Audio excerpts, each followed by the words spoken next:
Hello. Today I'm working with my Bernina. I'm sewing fabric flannel squares together. Just little scraps of fabric that I had that I cut out using a pattern.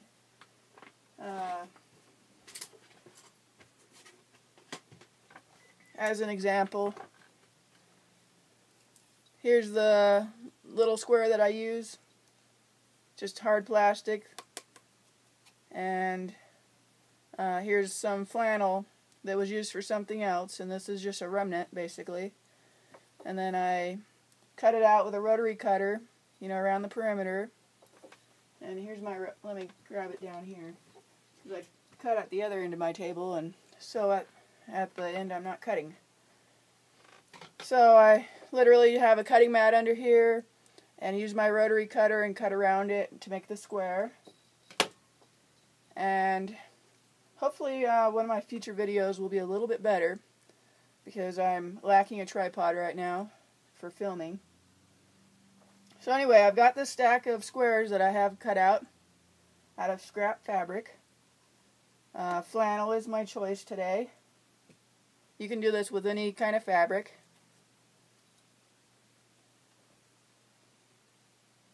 Okay, so I've already been chaining them together, and all that means is that I have each square, and rather than stopping and snipping the thread, which actually in the long run when you're sewing a lot of these things, it wastes a lot of thread.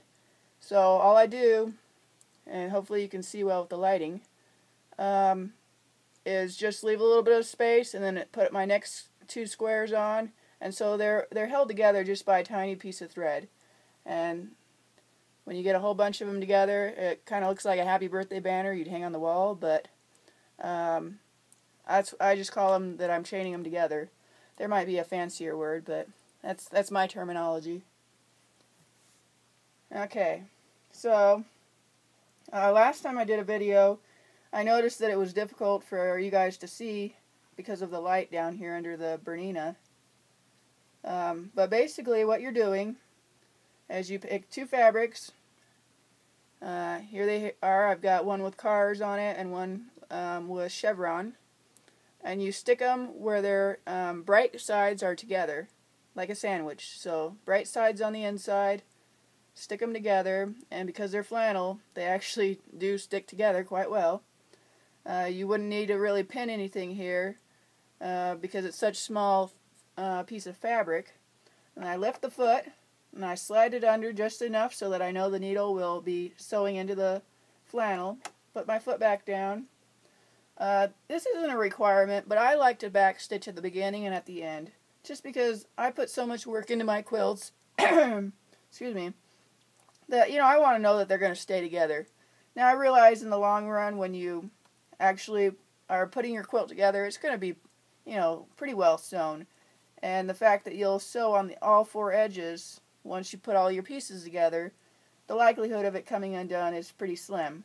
So it's really up to you whether you want to back stitch at all or just do a straight out line stitch. So here we are, we've got it just barely under the edge of the foot.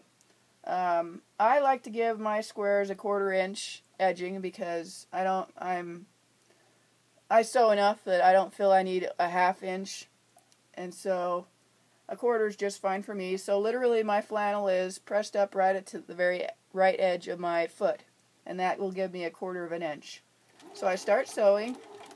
I hit my little back foot button, so it's sewing backwards a tad, and then forward. And you can sew as fast as you want or as slow as you want, depending on how comfortable you are with your machine. Once I'm about to the end, I hit the back foot button, so I'm sewing a little bit backwards and then forwards.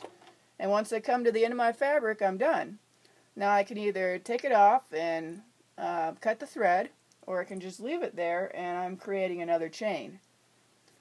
So I grab some more fabric here, some more flannel, and I've got my cars and I've got my chevron, and I literally just sandwich them together so their bright flannels are on the inside, bright colors, and the light ones, which would be the back of the fabric, are on the outside.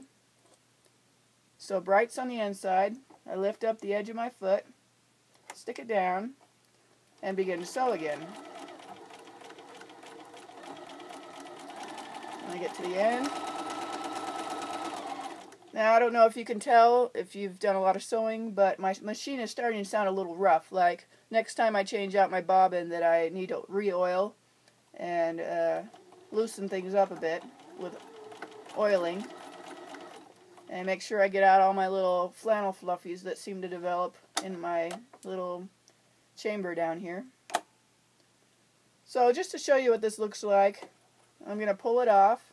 I use my thread cutter over here. And as you can see, well, it's kind of dark over here, but basically I've got little threads here and my square is sewn together. And if I were to cut or rip it apart from the rest of my chain here and open it up, this is what you've got. You've got a 1/4 inch seam in the center, and you've got your two bright sides facing each other so they're open on the top. And when I have sewn all my little squares together, this is going to turn into my top quilt.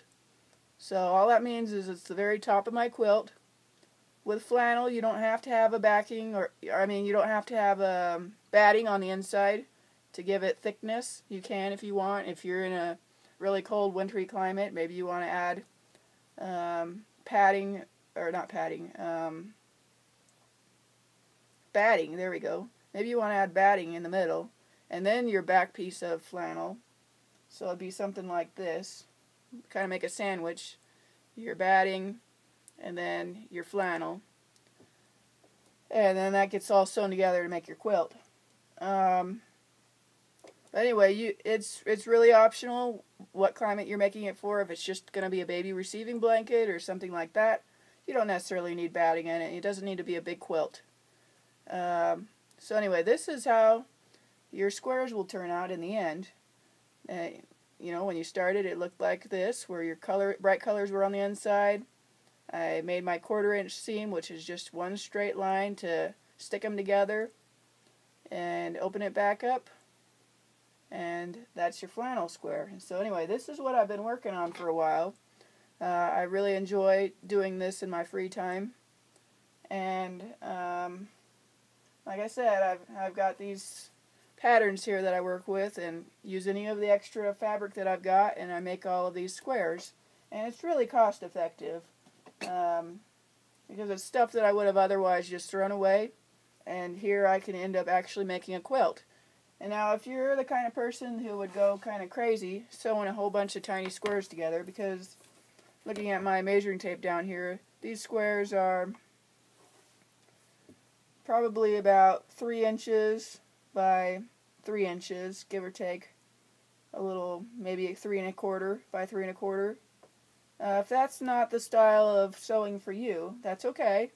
I've got a bigger square here, and you can buy these templates online. This one was actually made by a friend, and so it didn't cost me any money because it was made out of just extra spare plastic laying around. But you can buy these patterns in all kinds of different shapes. I saw on Amazon hearts and stars and diamonds. This one particular square is actually, let's see, 1, 2, 3, 4, 5, 6 inches on one side. Yep, 6 by 6. And sometimes I actually like to put together 4 of the little ones, the 3 by 3s. And it forms, once they're all sewn together, it's pretty close to the size of one of these squares here, the bigger ones. And so I like to intermix, so maybe if I have a larger piece of fabric, this one's probably not quite large enough, but if it were larger, then I could have one solid square, and then I could have a set of 4 squares sewn together, and it just adds variety to your quilt. So, depending on how much fabric you've got that's leftover scraps and or what your intentions are in your blanket making, that is an option.